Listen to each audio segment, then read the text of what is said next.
How are you? I'm fine. I am now in the island. Okay, that's great to know. We are just waiting for other participants to join us. Okay.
Hello, कैसा आप किया?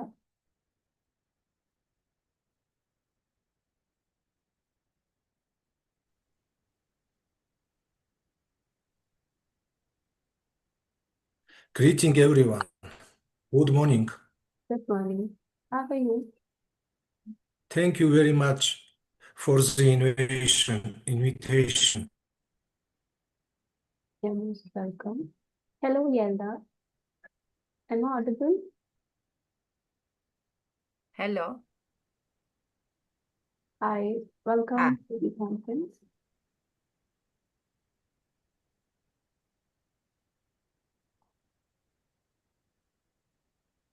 Hmm.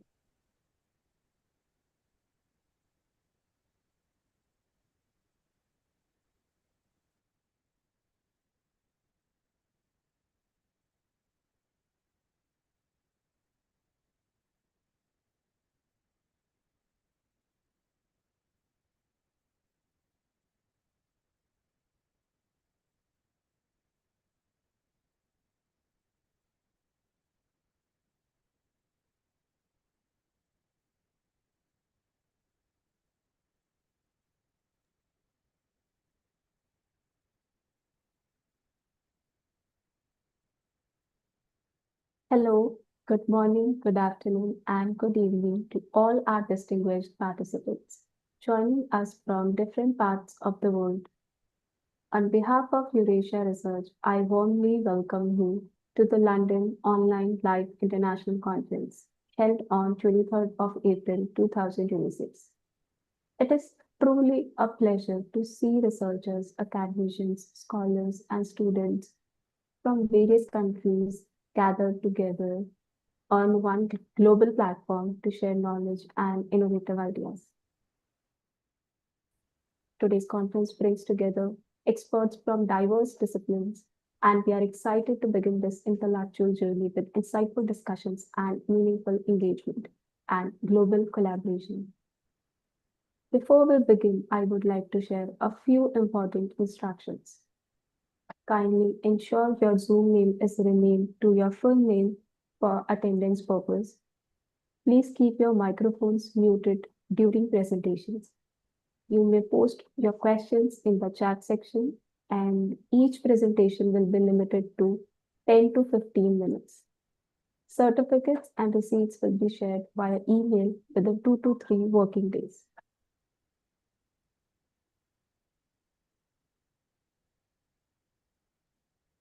I would like to introduce you Eurasia Research in a nutshell.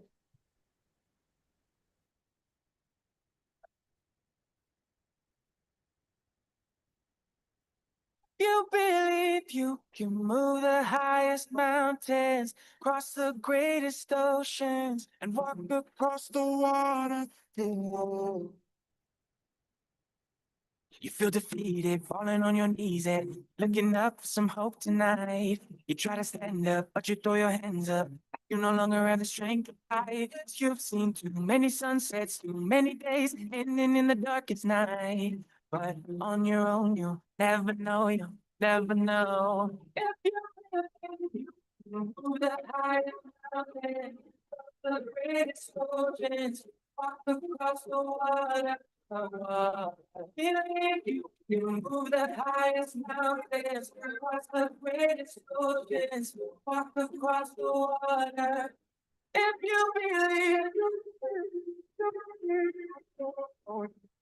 they say that all you need is faith, but it's almost like you lost your way. Took a few wrong turns, took a few breaks, falling behind now looking for grace. Cause you need someone to lift you up, yeah, make right all the things you've done. Cause on your own you'll never know, you'll never know. If you believe you move the highest mountains, across the greatest oceans, walk across the water. Believe you can move the highest mountains, across the greatest oceans, walk across the water. If you believe, if you believe, you can do anything. You can do anything. You can do anything if you believe. If you believe you can move the highest mountains, cross the greatest oceans, walk across the water, the water. Believe you can move the highest mountains, cross the greatest oceans, walk across the water. If you believe.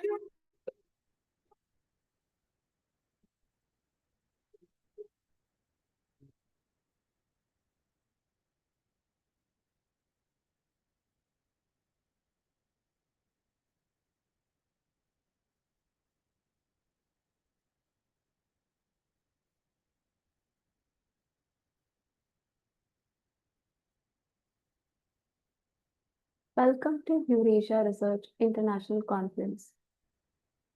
With over more than 1 million satisfied members and associates spread across the globe, Eurasia Research is a scholarly association who have been working for nearly a decade. Eurasia Research has organized several successful international conferences, workshops, and training programs at various reputed institutions and grand venues. Eurasia has been tirelessly working the research world and has not stopped their endeavors even during difficult times and have presented research community with online platform which was safe and convenient method to continue their passion. We are an international community of researchers, practitioners, students, and educationists who aim to bring together worldwide researchers and professionals, encourage intellectual development, and to create opportunities for networking and collaborations. These objectives are achieved through academic networking, meetings, conferences, workshops, projects, research, publications, academic awards, and scholarships. Some of our key highlights: we provide scholarships to deserving candidates to promote students and research scholars to participate in the international conference. Young Research Scholarship is provided in the form of a full registration fee waiver. We have vast experience of publishing papers for more than 7 years. Our associated journals publish original papers, review papers, conceptual framework, analytical and simulation models, case studies, empirical research, technical notes, and book reviews. We cater to more than 30 plus themes in the area of teaching and education and have registered ISSN and have fallen renowned indexing.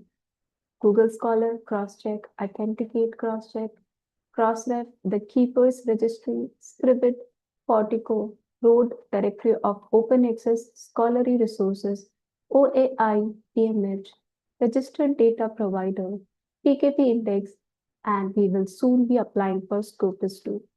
We have a worldwide network of 100 plus internationally acclaimed keynotes across the globe who share their knowledge and guidance with our participants with open hands. We have a large number of committee members and advisors who support us and guide us through their expert opinions and decision making capabilities. We couldn't have thought of reaching here without them. We also encourage our participants to connect with more than 15,000 plus followers on our social media platform, where they can share their research and interest. Join our Facebook group and be a part of the discussions by researchers and academicians. We also have several collaborations with universities, colleges, and institutes to better serve all interested and like minded intellectuals. With great enthusiasm and pride, we would like to request our participants to enjoy the benefit of our lifetime membership. In just USD 60, we have over 10,000 plus members from across the globe, and we would like to share some of our past participants' experience with you. Thank you for your patience and valuable time. Moving forward with the conference.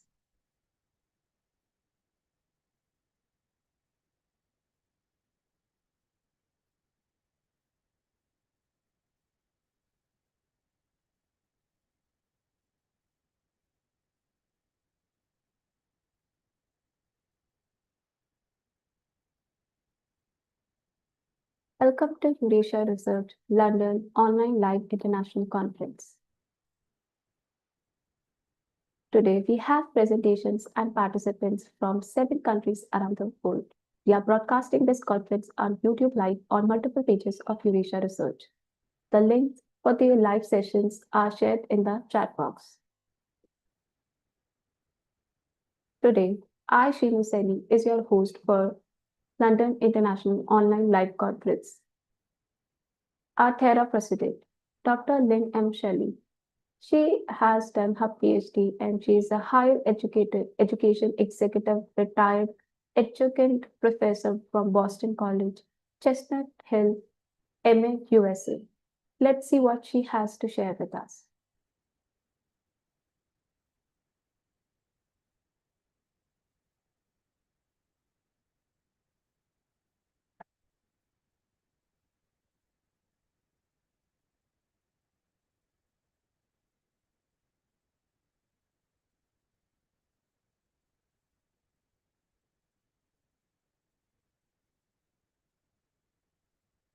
My name is Dr. Lynn Shelley, and I'm an executive leadership consultant, full professor retired.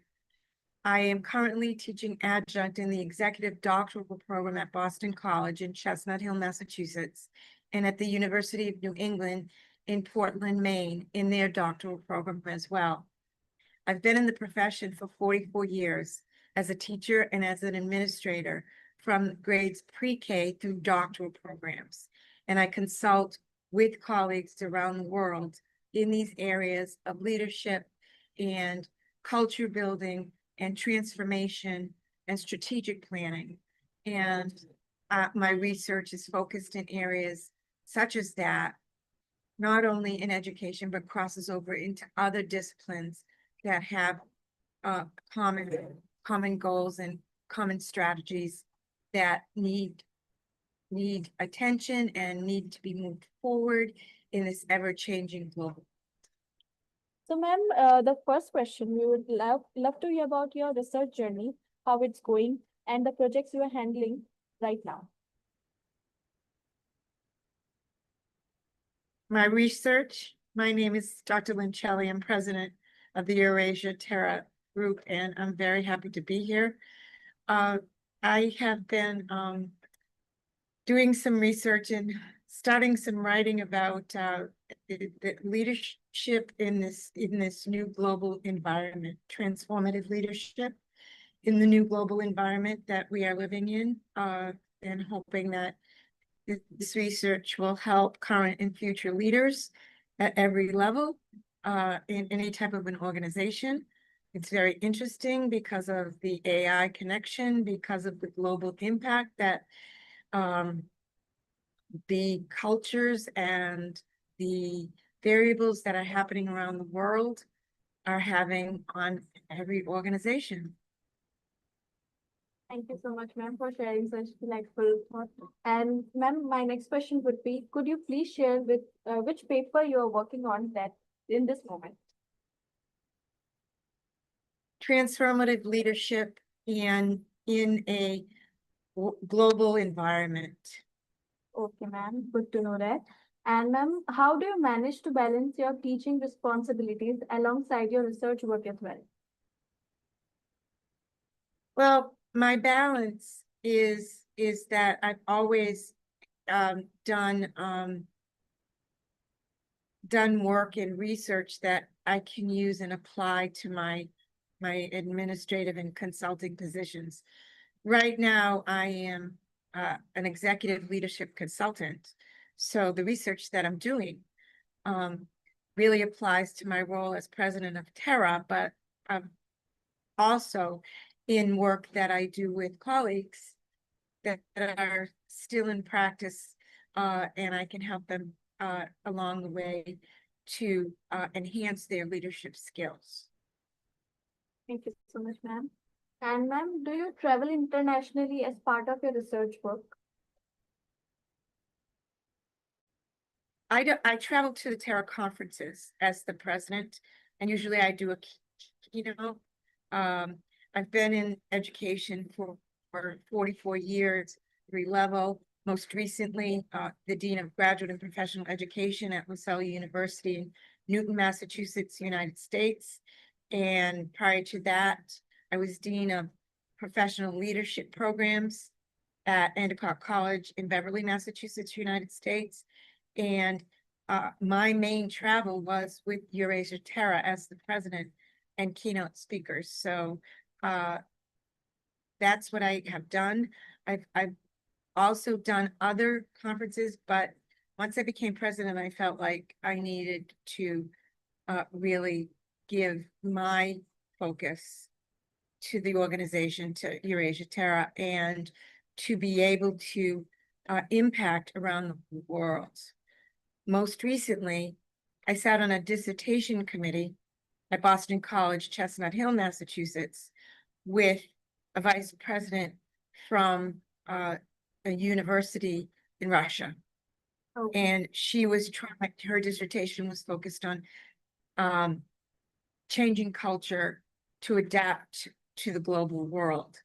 And Olga did a fantastic job. And of course, when I have those kinds of opportunities, I talk about this wonderful organization so that we get a presence around the world. Thank you so much, ma'am. Thank you for sharing the details with us.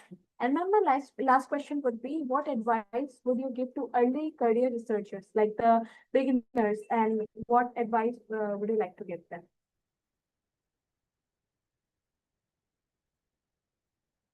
The advice is multifaceted. I think that there are several things that they have to keep at the forefront of their minds. That research that they do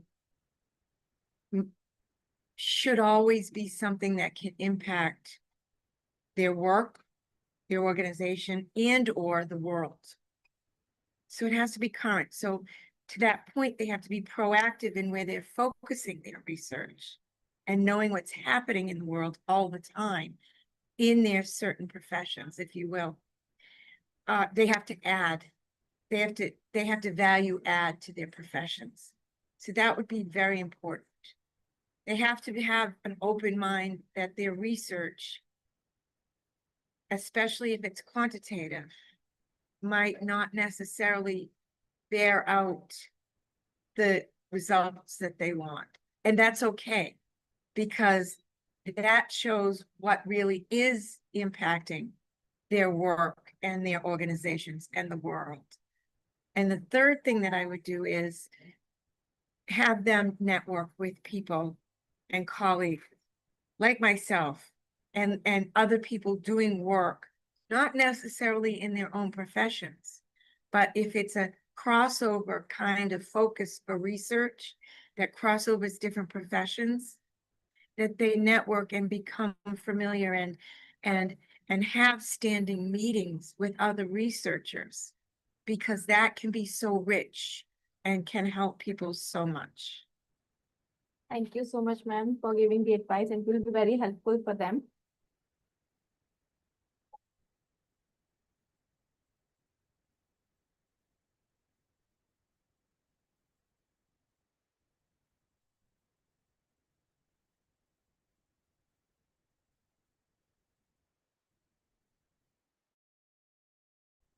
Thank you, Linem Shelley, for sharing your thoughts with us and your insightful experience. Moving forward, our eminent speaker, Dr. Emma Cunningham from University of East London, UK. Let's see what she has to share with us.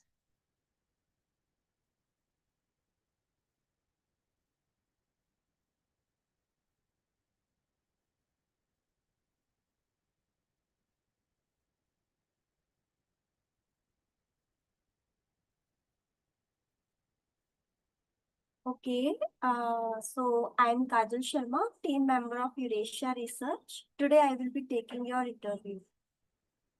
Wonderful. Thank you. I would like to introduce to our audience that today we have Dr. Emma Cunningham as an eminent speaker for our chat session interview today. So she is affiliated to University of East London, University Bay, London, E162RD, United Kingdom. Welcome to the chat session for Eurasia Research. How are you? I'm very well and very excited to have been invited as an eminent speaker for Eurasia Research. So I'm looking forward to this interview. So grateful to hear from you. Excellent, thank you. How is the weather in your city? It's very fine. It's chilly, but bright. Nice. We are really grateful to have you today. So we will be starting with the questions. Welcome to the chat session for Eurasia Research. And so you have presented the topic Women Whistleblowers in Policy at the conference. Please explain your research in a nutshell. Yes, so my research is exploring how women who are police officers challenge the institution of policing when it's come to things like misogyny, racism, and violence against women and girls, and what happens to them once they do challenge the institution. Why do you think this topic is important in today's context? So I think this topic is important because it explores an area that has not had a lot of interest from researchers. So it's a bit of a gap in the field.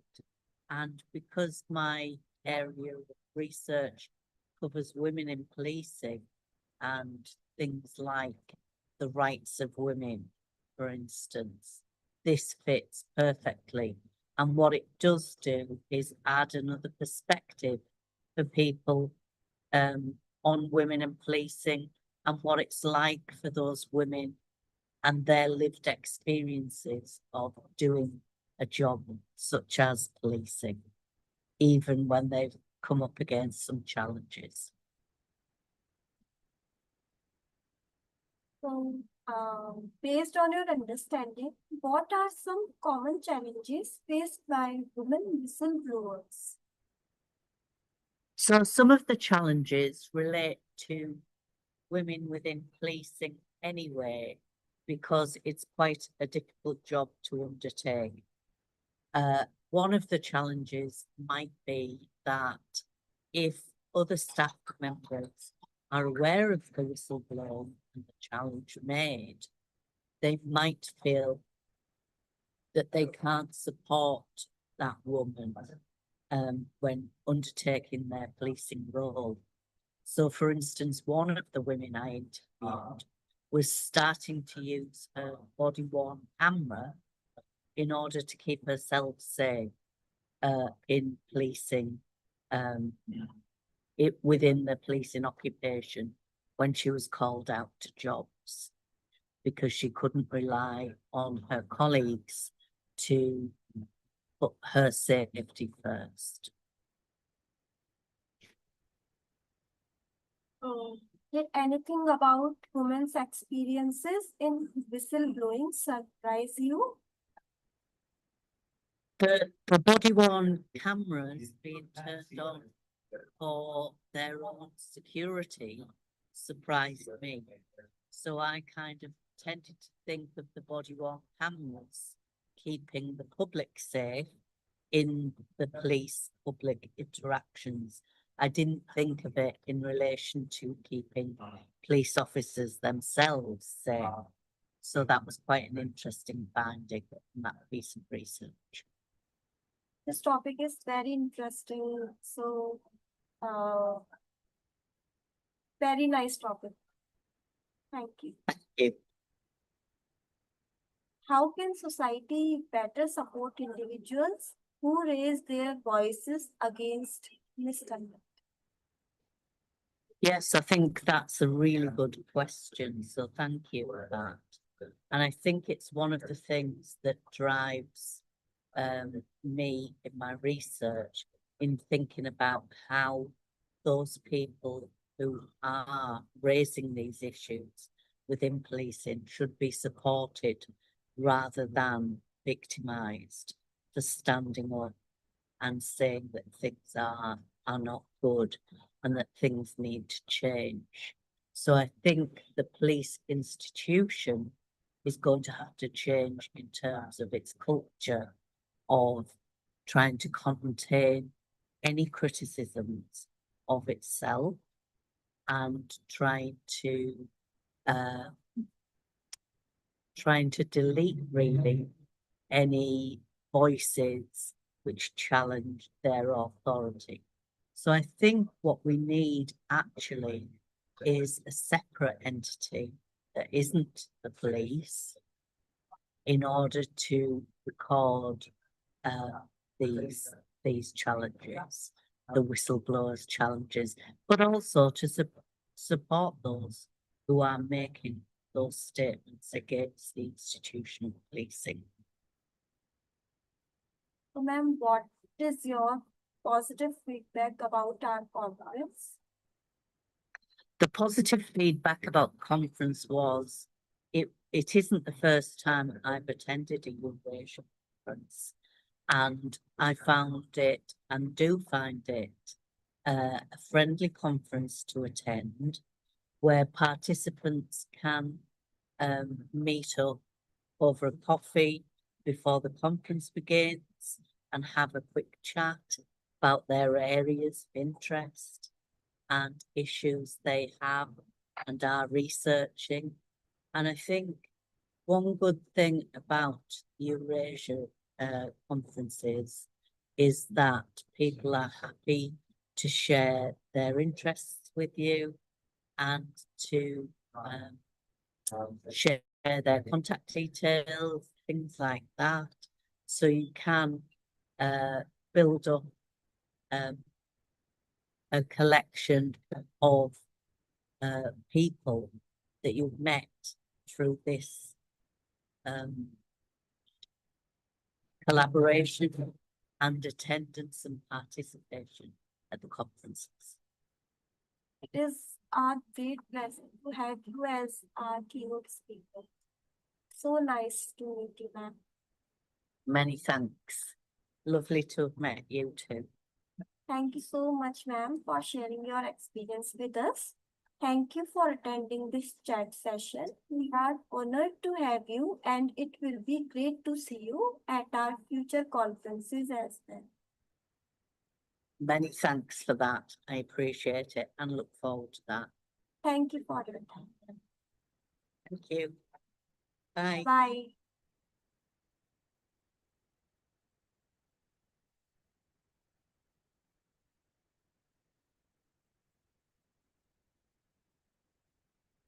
When you visit America, don't be shy. Just say yes. Yes to things you've never tried. Yes to things you definitely should try. Yes to you only live once. Find your yes. Plan your trip now.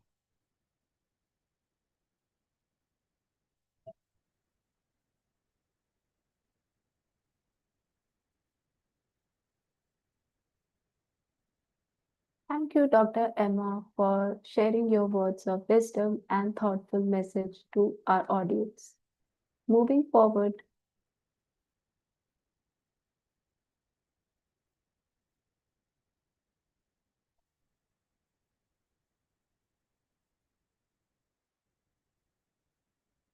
conference schedule. The session 1 keynote talk 6:45 to 7:30 a.m. GMT.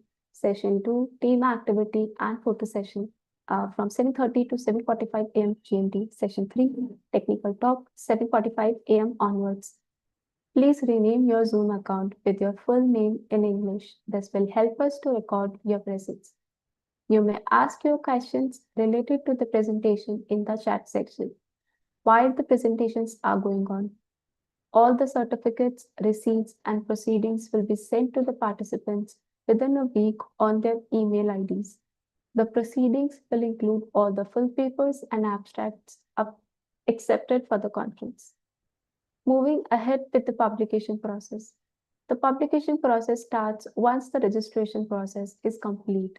The author needs to send their papers, consent forms, and reviewer details on the mail ID that is convener@eurasiaresearch.info. The abstracts and papers received will be first published in the conference's book of proceedings online. Only the selected papers will be moved in our publication timeline. The review reports will be sent to the author once the review process is over. The final stage of publication starts after receiving the revised papers from the authors. Please note that the publication process takes around 15 to 20 days for abstract, for proceedings, and the full paper usually takes around 2 to 3 months. And if all the editorial guidelines are followed within the given deadlines. Let's start our conference today with our first keynote speaker, Dr. Ma Victoria Castillo.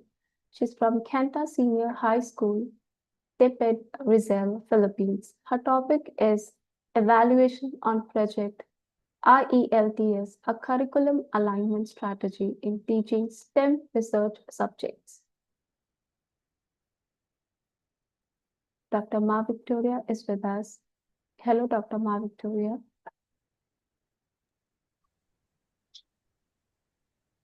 Thank you for joining. Hello. Good day to everyone, to the participants.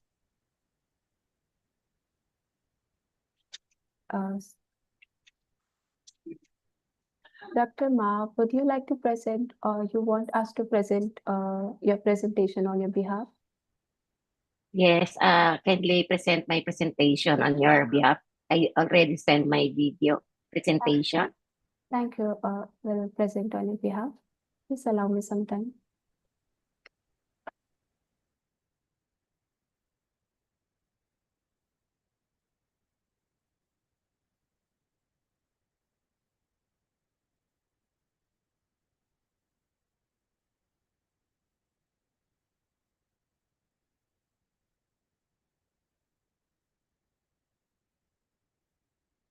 Good day, everyone. I am Dr. Maria Victoria Castillo Magayon from the Philippines.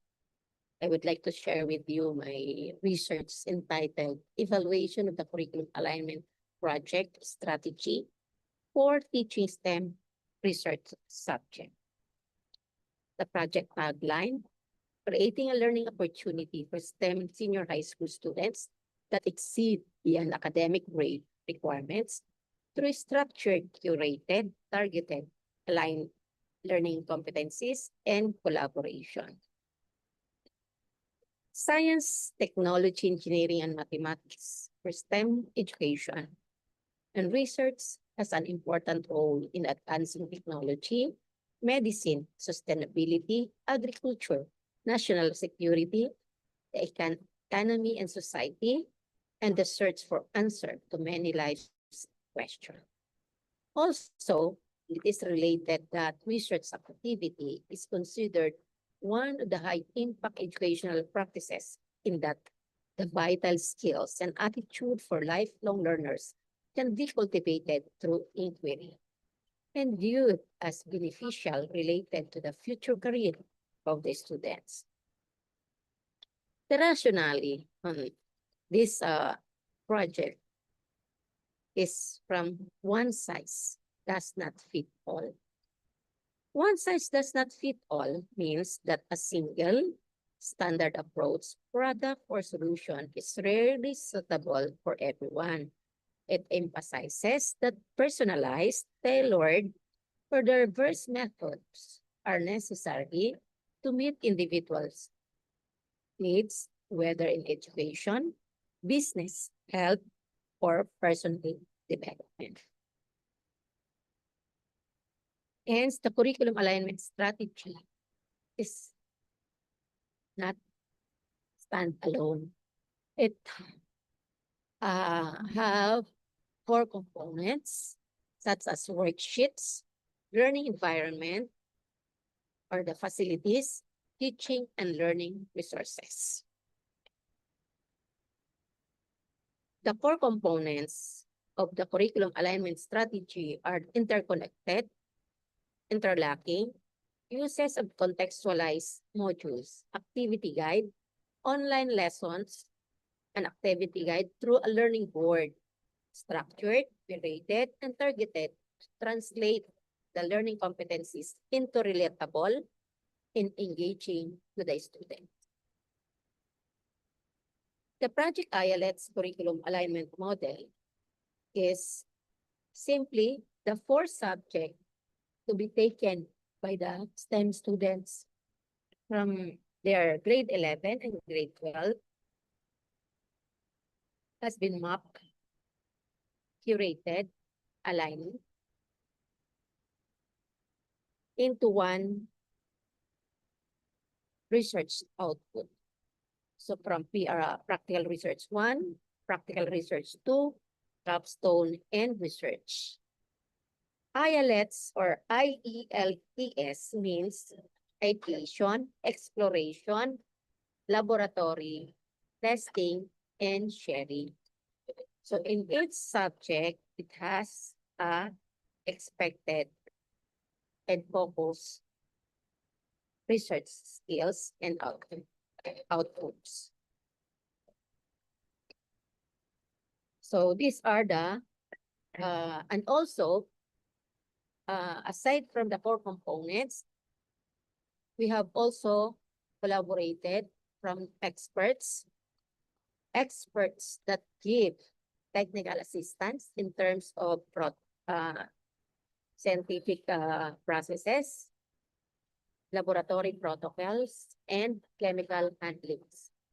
So we have Dr. Bong Kim, a US-based Filipino scientist, and a local scientist from UP Diliman in the name of Dr. Mylene Cayetano. Now, the results of the 4 components of the curriculum alignment strategy from the activity guide or worksheet, it is posited that the effects of task-based and template-based activity plan in practical research developed by the proponent can create positive feeling, scaffolds, accommodate self-learning, and serve as guide to students to do and complete the research task. One student said, "Thank you for the template that you give to make our research easier and better. That template is very useful." Now, the result from the module, so we have two modules. The module is entitled Research Method for STEM Research. So we have module 1 and we have module 2. So the results of this, the acceptability and usability of the module, qualitatively, the most appreciated part of the module are the explanation and processes in doing research, presentation, some says all of it, the accessibility, next, making product. The main average of the usefulness of the capstone module in relation to students' understanding and engagement in doing research is 4.5 out of 5 rating scale. And through path coefficient analysis, it shows that the interest, higher order thinking skills, and collaboration have impacted much, has a large effect on engagement, and also interest, higher order thinking skills, and collaboration is high impacted or large effect on the understanding or self-check and understanding of the student. Also, self-check and to understanding. And in terms of the result of the online resource materials, so we have this learning board. The learning board consists of the soft copy of the activity guide or worksheets and the module, soft copy of the module. This is available through Google Drive. And the result is the from the most likable or most appreciated on that resources are the video explainer on the calling of significant statement, the video on making research title, samples of the performance task, the template activity, the worksheet itself, and the matrix on how to make matrix on making significant statements. The effects of the learning of students in terms of laboratory works or learning. One student said, "I personally experienced how our developed product works as it is scientifically tested.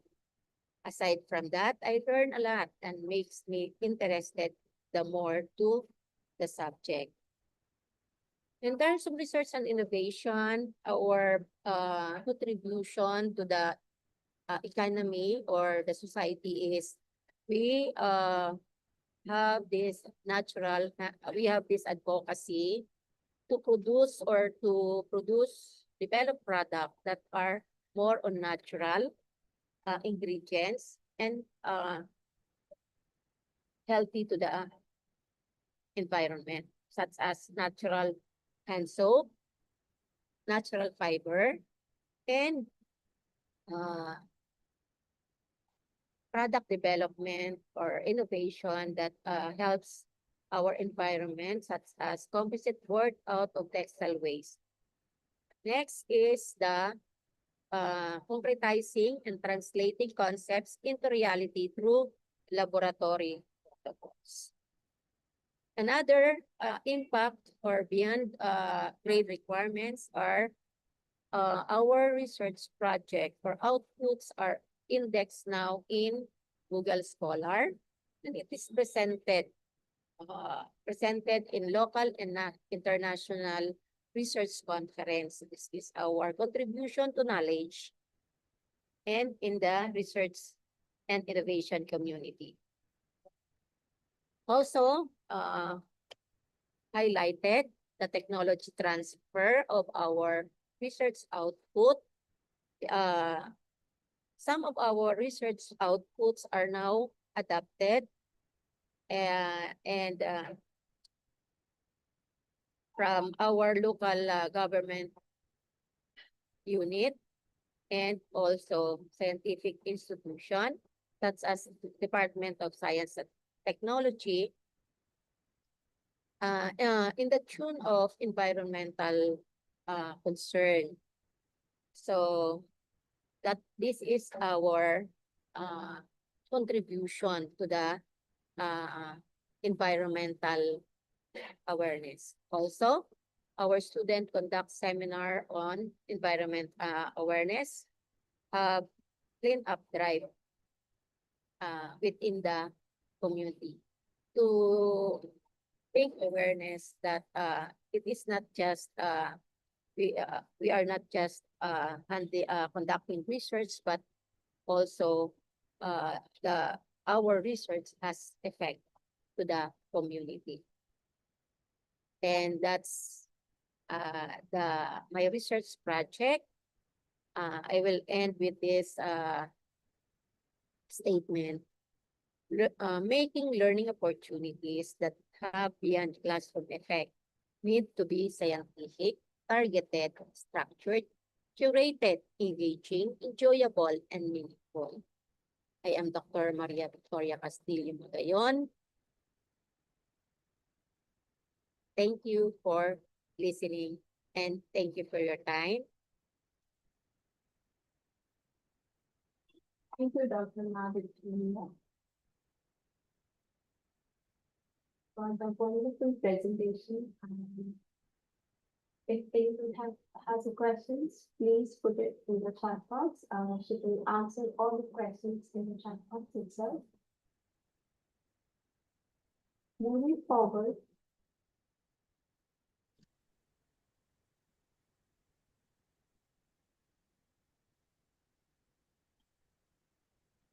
next speaker for today's conference is Satyendra Kumar. He's from ABES Engineering College, Ghaziabad, India. His topic is emerging polymer nanomaterials for advanced sensing and electronic technologies. Satyendra Kumar. He has not joined us and we do not have his presentation with us. So let's move forward.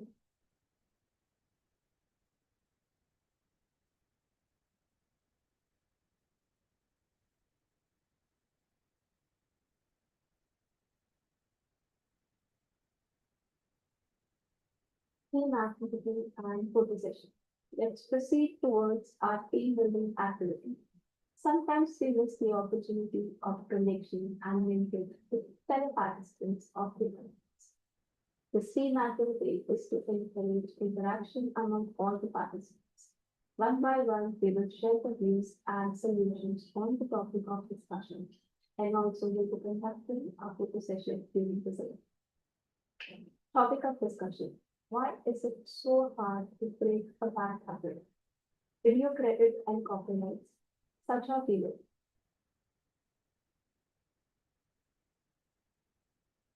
Now, before starting a team activity, I would like everyone to please turn on the camera so I can take a group photo.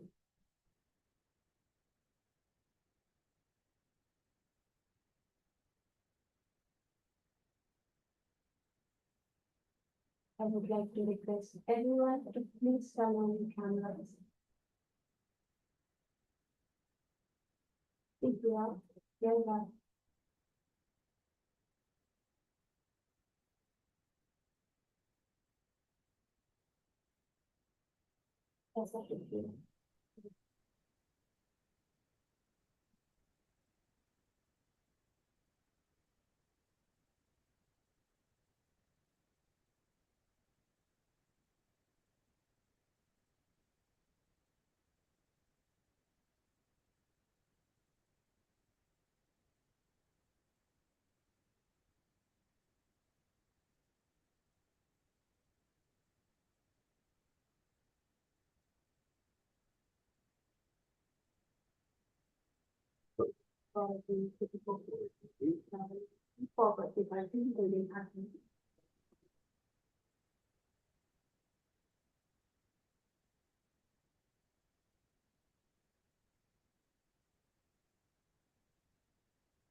Billions of people deal with a nail-biting habit at some point in their lives. Many will go to great lengths to try to stop, employing strategies like rubbing chili peppers on their cuticles, wearing gloves all day, dipping their hands in salt, and envisioning bacteria crawling on their fingers. And while not all of us are nail biters, most of us do have a habit we'd like to kick. So what's the best way to break one? Scientists define habits as behaviors that are performed regularly and cued subconsciously in response to certain environments, whether it be a location, time of day, or even an emotional state. They can include simple actions like picking your hair when stressed, but also more complex practices ingrained in daily routines, like staying up late or brewing your coffee in the morning. If you do something frequently without much deliberation, then it's likely a habit. They form because at some point, your brain learns that the behavior is beneficial. Let's say after opening a stressful email, you bite your nails. This is rewarding as it's enough to focus your attention, curbing your email fuel anxiety. Within your brain, positive experiences can trigger the release of dopamine, a neurotransmitter that mediates feelings of pleasure. Dopamine is also a driver of neuroplasticity, meaning it can change how your neurons wire and fire. Your brain builds connections that link the reward with the behavior, driving you to repeat it. It also starts associating the behavior with other cues, like your environment. Eventually, all it takes is the context of sitting at your desk to subconsciously trigger a nail-biting habit. No stressful email or sense of relief from failure. Once established, these cue behavior reward loops work fast, outpacing the decision-making process. You may find yourself engaging in a habit before you have the chance to notice and stop. But this can be a good thing because not all habits are bad. They're stored memories of what's worked in the past, which allow you to take swift action in the present. One study estimated that on average, people spend more than 40% of their days performing regularly repeated behaviors, while their minds are occupied with other thoughts. A seemingly automated morning routine, for example, saves you both time and precious mental energy. Still, many people have habits that no longer serve them. Yet research shows that intentions alone often fail to lead to long-term behavior change. This isn't to say you can't break a habit. Rather, by understanding the basis of habits, you can create better plans for changing them. For example, we know habits are often cued by environments and routines. Lying in bed may cause you to endlessly scroll through your phone, or watching TV on the couch may lead you to grab a sugary snack. One of the most effective ways to manage behavior is to identify these locations or times of day. Then try to modify them by changing your routine or creating obstacles that make it more difficult to perform the habit in that space. Moving, switching jobs, or even starting a new schedule are particularly great times to break a habit or build a new one. One 2005 study tracked university students' exercising, reading, and TV watching habits before and after they transferred schools. When students were no longer around old environments and routines, their habits, even the strong ones, significantly changed. For behaviors like nail biting or hair pulling, a practice called habit reversal training can be helpful. Developed by psychologists in the 1970s, the aim is to change a habit by replacing it with another one that's less detrimental. The training requires you to analyze and understand your habit cues so you can effectively intervene at the right times. For example, if you tend to bite your nails at work, preemptively keep a fidget toy at your desk. Then, if a stressful email comes in, use the toy when you feel the urge to bite your nails. Breaking a habit takes time, so remember to give yourself grace and have patience through the process. And while many focus on their bad habits, it's also worth celebrating the good ones that help us move swiftly and successfully through our daily routines. Speaking of good habits, do you know what it takes to be a good listener? Learn more about this invaluable skill with this video. Or for more actionable, science-based advice on how to build strengths of heart, mind, and will, visit What a wonderful video. So anyone who would like to share their thoughts? I think it was an eye-opening video for all of us.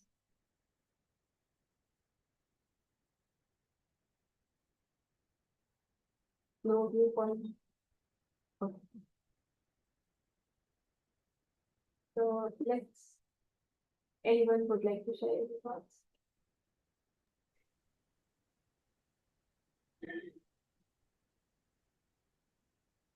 Okay, let's move forward.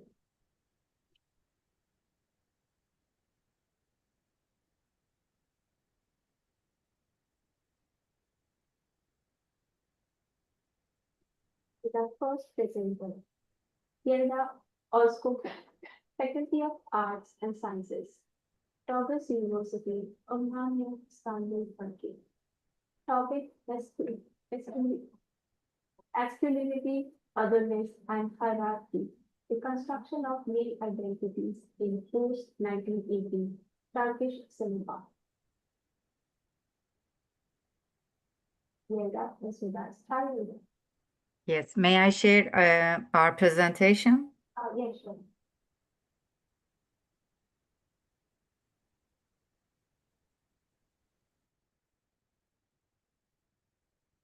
Is it okay for you?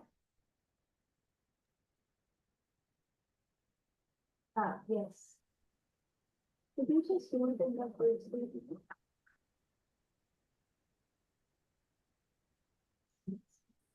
Okay, if you okay for you, I can begin. Dear Chair participants, today I will share with you my study examining the presentation masculinity in Turkish cinema after 80s. The study examine question how masculinity is constructed in cinema, which forms of masculinity are positioned at the center, which are the excluded, the other. So sorry. The main question of the study, how masculinity construct in post-80s Turkish cinema, which forms of masculinity are because this area with the September 12 COP, neoliberal policies in Turkey and rapid urbanizations, is a period in which the perception of masculinity underwent a radical transformation. My study makes two main contributions. The literature, first, it covers a wide time span from the study 80s to 2020s, and second, it's incorporated cinematographic choices into the analysis alongside narrative analysis. So the theoretical framework is built on our four core concepts. CONAS, concept of hegemonic masculinity, defines the models of masculinity considered ideal in the given period and context, which dominates other forms of masculinity and femininity. And the other Connell and Messerschmitt embeds that this model is not fixed but dynamic and renegotiated according to context. And Jude Butler's theory of performative argues the masculinity is not a per essence but a practice continuously performed through the repetition behaviors. And finally, Laura Mulvey's male gaze theory shows that the visual regime of cinema is constructed from a masculine perspective. By using these four concepts together, I aim to analyze the construction of masculinity at both structural and the individual levels. So the method is qualitative research, describe, analyze, sample selection, persuasive sampling, and criteria, period representation, director diversity, thematic richness, and genre concerns. These are the movies which I work on in Turkish cinema. There are 5 movies, and you will see the periods. In this study, I used the qualitative research design and description analyze. The same was selected using perceived sampling. 5 films were chosen, and the following criteria was applied each film: period representation, director diversity, thematic richness, and genre consistency. The selected films span a time period of 1850 to 2020, and each representation a different theme of masculinity. Now I will share the findings of them analysis. These are the movies pictures. And 80s, 90s, hegemonic masculinity and early reputed. The first movie is Yılanların Öcü. Kara Bayram'da character, hegemonic masculinity, complete masculinity, and subterranean masculinities, we can find it. These are some pictures from the movies. Yılanların Öcü illustrated period specific in different masculinity representations. In 18th, film shows the hegemonic masculinity in the construction in rural context through the ownership and physical trait. The character Karabayram, this one, is a typical example of Kana's hegemonic masculinity. The camera frequently magnifies him from high angel shots, while position other men with lower angels. During the period, subterranean masculinity don't yet have a place in the representations. These are some pictures also. And the second movie is Eşkıya. Baran hegemonic in the mountains, the solutions in Istanbul. Masculinity crisis traditional codes become thus functional in the modern city. Camera alone disconnected and trapped in the frame. Marginalized masculinity problem of adapting to other new orders. These are some pictures in the movies. The film Eşkıya marks a scientific reportrait. The character Baran holds this one Baran. The character Baran holds a hegemonic masculinity position in the mountains, but this position disinteresses when he arrives in Istanbul. Traditional masculinity codes become dysfunctional in modern urban life. The camera frequently shows Baran alone, disconnected and trapped with the same. This is one of the early examples of masculinity crisis in cinema, Turkey. These are some pictures. And the last screen, the movies. And the other film is Babam ve Oğlum. Hüseyin, authoritarian father, emotional representations. But this performative we can see here, a real man does not cry. Camera emphasizes distance and silence, emotional representation, international transmissions. These are some pictures from the movie. Babam ve Oğlum demonstrations the masculinity is the performance in Butler's science. The character Hüseyin says a real man doesn't cry. Contradictions the teaching that masculinity must be performed through the emotional representations. The camera uses medium shots of embeds the silence at distance. Between father and son, at the end of the film, Hüseyin cries while hugging his grandson. This scene and it shows the crack in the right masculinity performance.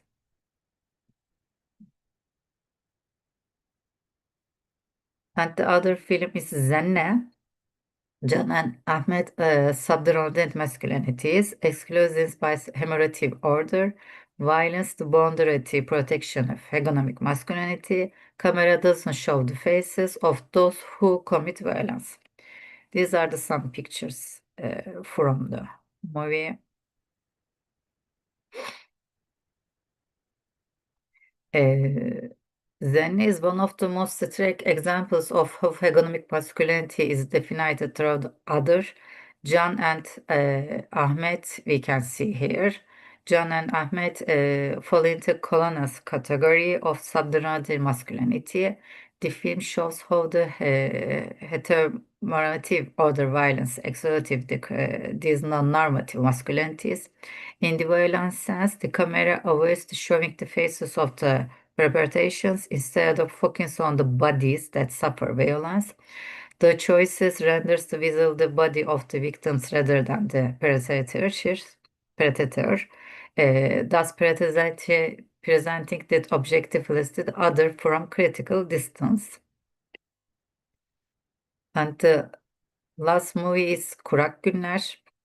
Emre, state authority represented sexuality, hegemonic masculinity intertwined with political power, camera symmetrical framing love high angels shots, and heterosexual norm device leads to crisis.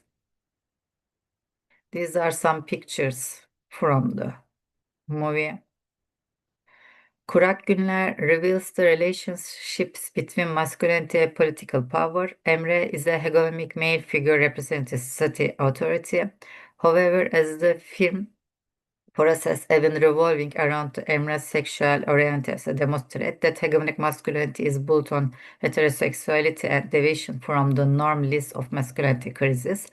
The symmetrical framing and low high angel shots in the films visualize the power hierarchy among men. We can see this. And to compare the analysis of films shows that masculinity representation in post-19th Turkish 80s Turkish cinema have varied over time. In the 80s, hegemonic masculinity was constructed through the towerland over in the rural context. Other masculinities had not represented in space. In 19th, traditional masculinity costs began to dissolve, and the masculinity crisis became visible for the first time. In 20s, the performative nature of masculinity was questioned. Emotional representation became a central theme. In the 2010s, other masculinities gained visibility. Subordinate masculinity began to represent it. In 2020s, the relationships between masculinity and political power took the center stage. And theoretical findings, hegemonic, complex, marginalized, and subordinate masculinity were identified in each film. Butler's performative emotional representation in Babam ve Oğlum, performance violence in Zenne. Mulvey's Malgaze, the camera magnifies the hegemonic and man and dismisses the powerless man. Masculinity crisis, visible since the 19th, depends the 2010s and 2020s. The findings validate our theoretical framework, Connacht's typology of masculinity, hegemonic conflict, marginalized, subordinate was systematically observed in each film. Butler's performative theory showed the masculinity performance through emotional representations in Babam ve Oğlum, and the hegemonic masculinity reproduces itself through performance of violence in Zenne. Mulvey's male gaze theory was instrumental in analyzing cinematographic choices. Hegemonic male characters are magnified through the high angel shots, while powerless men are poisoned with lower angels and trapped in the field. The masculinity crisis has very visible since 90s and has deepened through the 2010 and 2020s.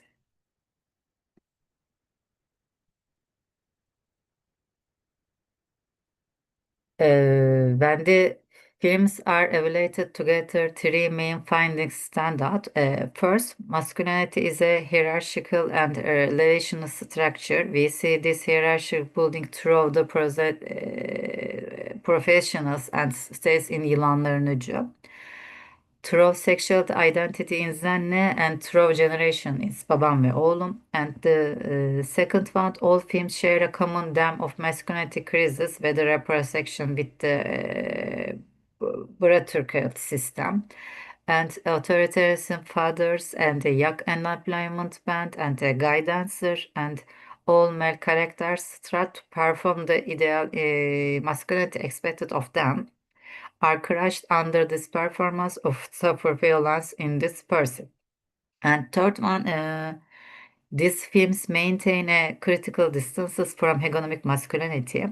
However, the level of criticism varies. Zenna offers a more direct and political critique, while Babam ve Oğlum presents the critique through emotional reckoning and ultimately a language of regional cliches. Through this practice of rendering visible, cinema move reproduce and question masculinity. In Constellations, post-18th Turkish cinema doesn't supply reproduce masculinity as a singular, unproblematic, and natural identity. Instead, it treats masculinity as a problem. These films show that masculinity is both domain of power and domain vulnerability. Otherness plays a decisive role in defining boundaries of masculinity. Cinematographic choices, camera angle, framing, lighting, for example, are as important as narrative in construction masculinity. The period comparisons show that masculinity representations have undergone a significant transform, 90s to 20s. Thank you. Is that all? I hurry to use my time in time. Thank you very much to listening me. Thank you, Yelda, for this wonderful topic and presentation. Anyone who has a question, please put it in the chat box itself. She will answer in the chat box. Moving forward to the next participant.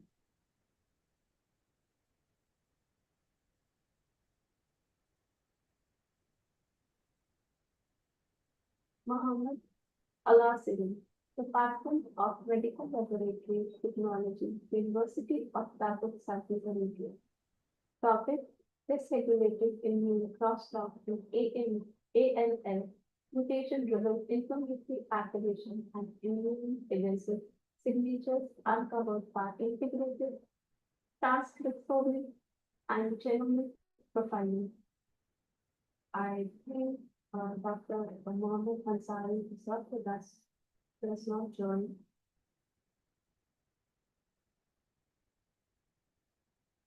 So let's move forward to our next participant.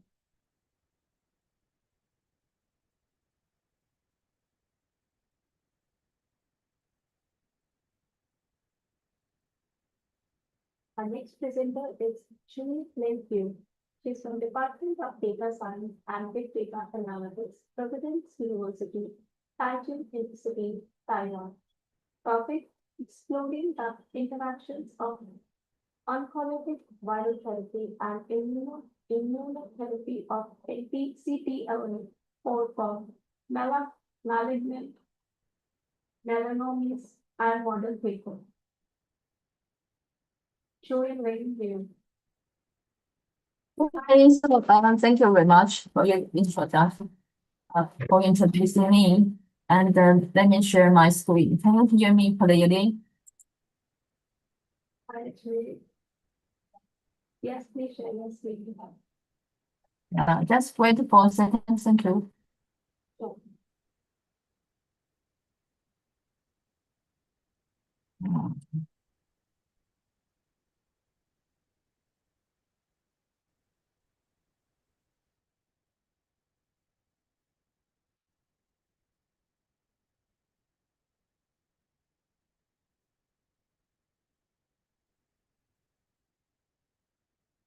Let me share my screen.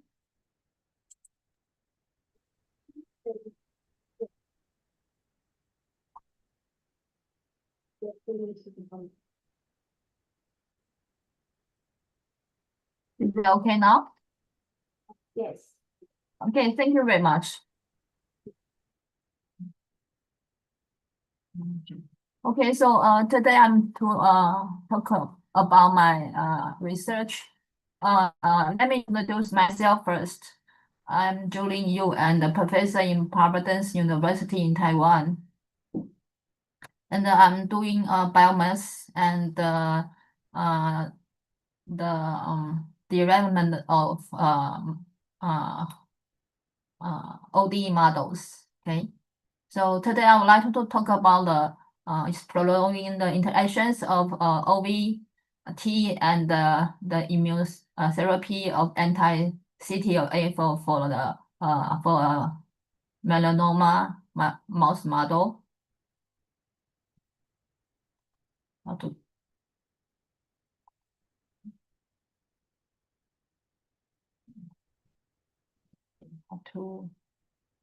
okay. Right. So and so we know that cancer often escapes immune surveillance, and then the immunotherapy has transformed the treatment. Okay. But many patients do not respond, and the mechanisms remain unclear. So our goal is to understand the therapy interactions quantitatively. So there are two therapies. One is the OVT, and the OVT will infect and lyse tumor cells, and it also activates the immune system. And the other therapy is the anti-CTLA-4 immune therapy, and it will remove immune inhibition, but it also enhance the T cell activation. But the key question is how do they interact dynamically? How the other mechanism under of these two, how they interact to each other? That's the main question we have. So we combine these two therapy because if we use the OVT alone, then the tumor control will be limited. But if we only use the CTLA-4 black egg, then it will have incomplete response. So by using the combination therapy, it will enhance the immune activation and also improve the tumor suppression. But there's a questions that optimal dosing is not known and the mechanisms are really complicated. All right, so this is the model overview. It's really complicated. So I will introduce one by one. So we have how many? 9 variables. Infected tumor, and the TI represents the infected tumor, and the virus of OV, and the CD8 T cells, and also we have the CD4 T cells, and also the IF and gamma, and the W represents the CTLA-4, and so you can see that we have X and Y. X represents the CD8 T cells, and Y represents the variable Y represents the CD4 T cells. And then we also include the natural killer cells, which is represented by the variable N.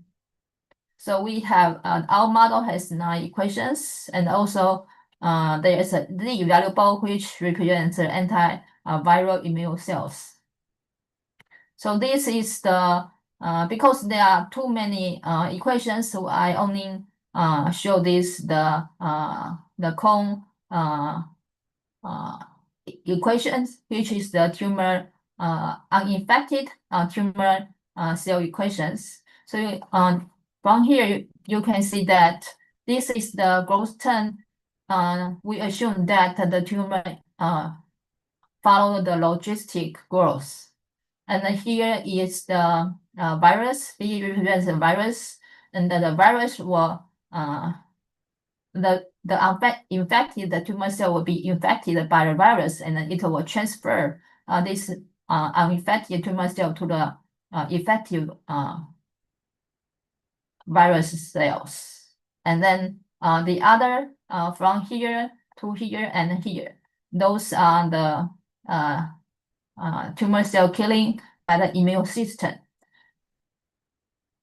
And here you can see that this represents the attacking of the tumor cell by the CD8 T cells. And this is tumor removing by the natural killer cells. And this is the tumor killing by the alpha gamma, which the alpha gamma is released by the CD4 cells. So here we have two mechanisms. One is that the CD8 T cells will do the direct killing. You can see that from the equation. The this one, okay, the CD8 T cell will do the direct killing, but the CD4 T cells will do indirect killing through alpha gamma, which shown in this chart. And the NK cells will have it will also kill virus. Not only NK cells not only kill the tumor, but it will also kill the virus. So the mechanism is very complicated. As you can see that the CD8 also will suppress the immune activation. Okay, so here is the model validation for our equation model. So we use this mouse model, and there are three scenarios. One is control, which has this group of mouse has no therapy at all. And then one is doing OBT, and that one is OBT plus the anti-CD8. And this model comes from the paper of England et al. So you can see that's our mathematical predictions, and you can see that if there's no any treatment, then the treatment will begin at day 8. And then if there's no any treatment, you can see that the tumor is out of control. And then with OV only, then tumor can be suppressed a little bit. But if you would have the combination therapy, then it is most effective therapy. Okay. And but in their paper, the tumor cannot be eradicated. Okay, so we do modeling and do numerical simulation to see what is the dosing which will make the tumor eradicate. So as you can see that if we increase the dose of OV, then the tumor will be eradicated if the dose increase to this one. Okay, 7.2 times 10 to 9. And if we fix the dosing at this one, then and we increase the blocking rate of the CTLA4, then you can see that if the blocking rate up reach to this one, then the tumor can be eradicated. And so that's effective efficiency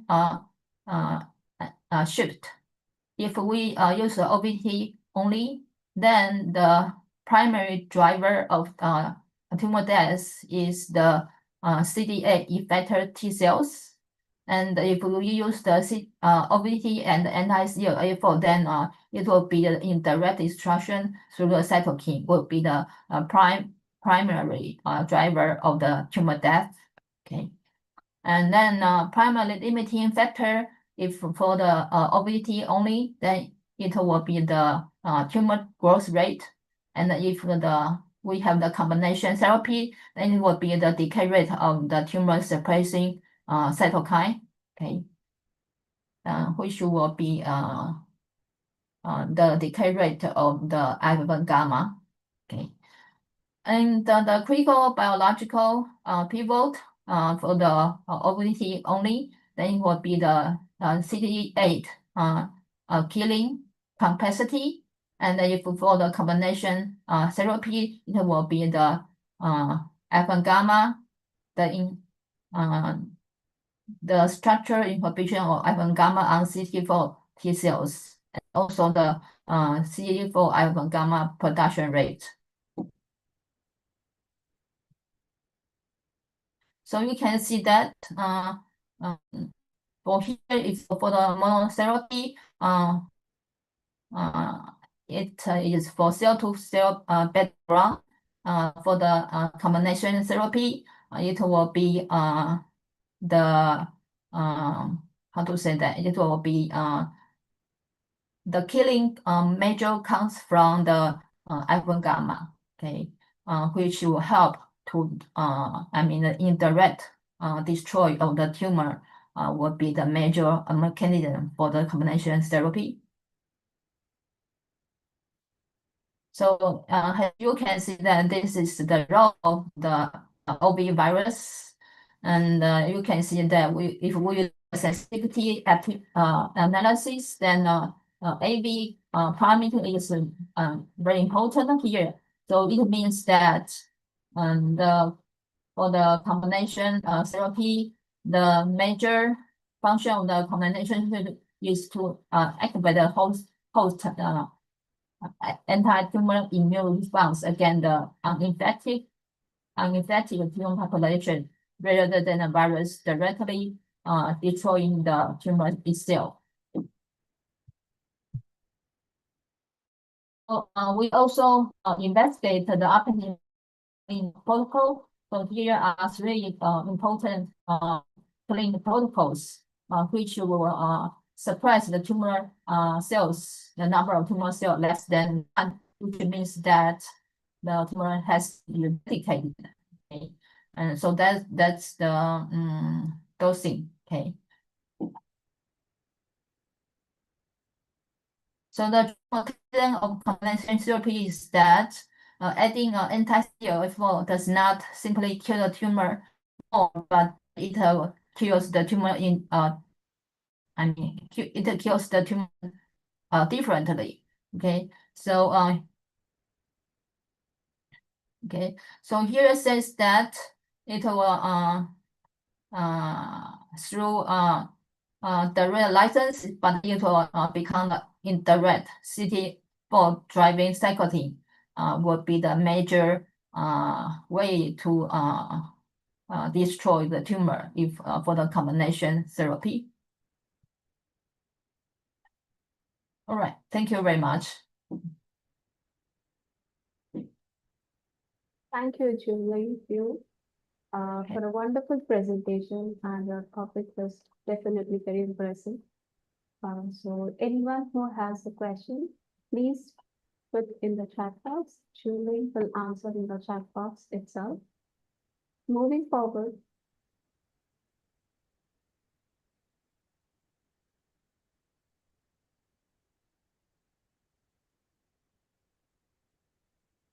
our next presenter is Kakapir Kipia, Humanities of Sokoto State University, Tbilisi, Georgia. Topic: Northwestern countries in the region of Caucasus. Kakapir, hello.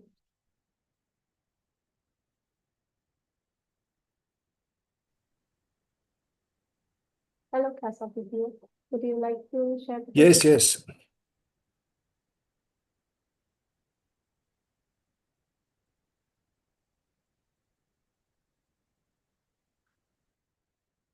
Arise, please.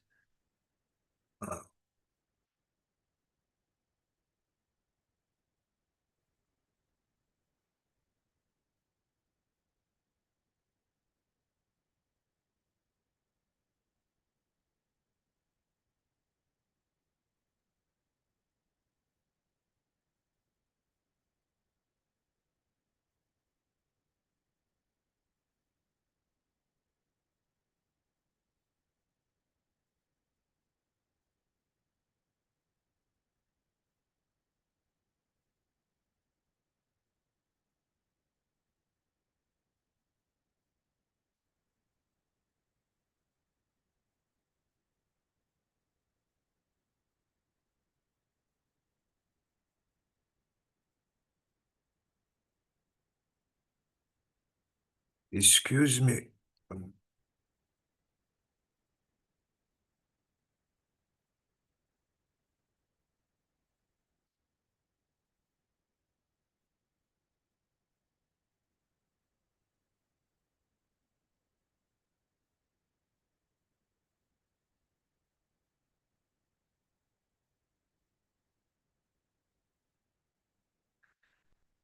Greetings once again. With your permission, I will deliver my presentation in Russian with English subtitles. No, All right.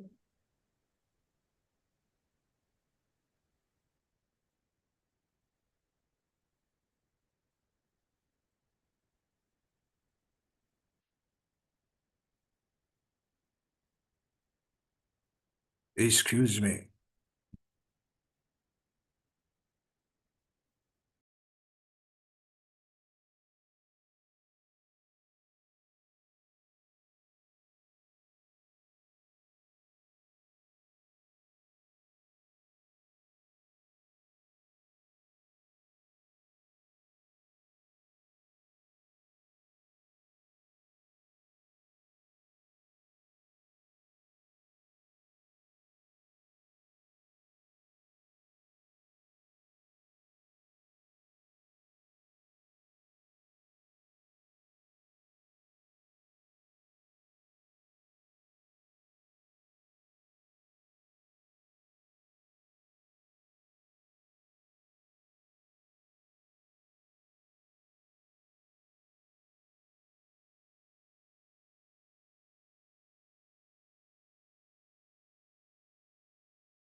Hello, do you need any help?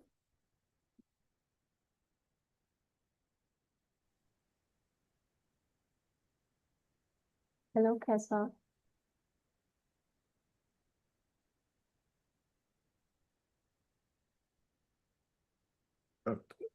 Please, once again, please.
Ah,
Yes, I understand that he was facing issues while transcripting his presentation.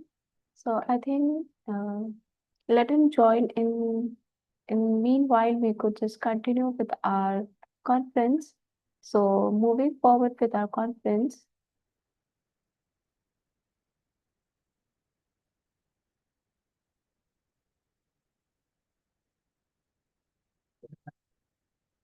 the presenters and the keynote speakers are done for the day. And today we had a listener with us, Olga Helvey, languages and Regents University, London.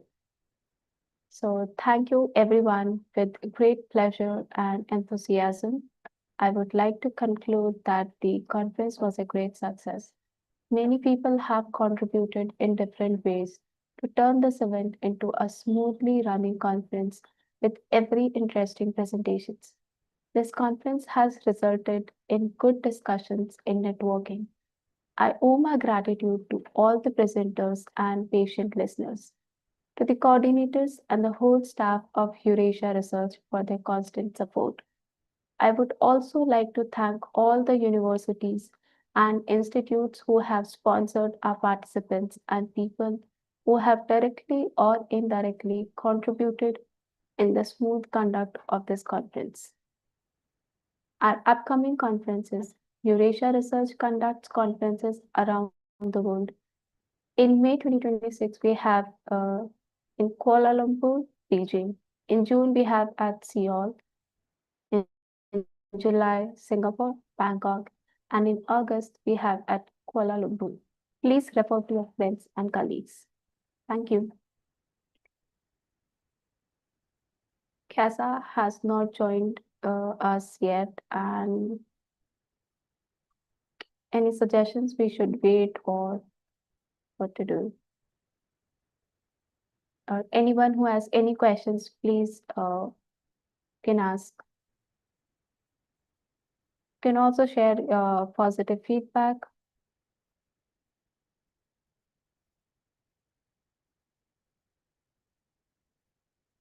Thank you, Ma Victoria.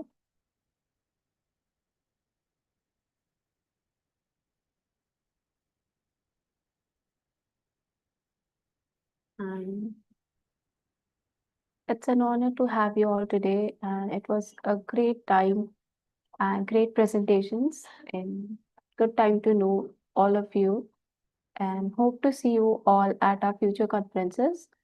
I think we should end our conference here. It has been more than 5 minutes we have been waiting for CASA. Thank you again. Thank you, everyone. Hope you had a great time. If you have any queries or any questions, please email us at convener@eurasiaresearch.info.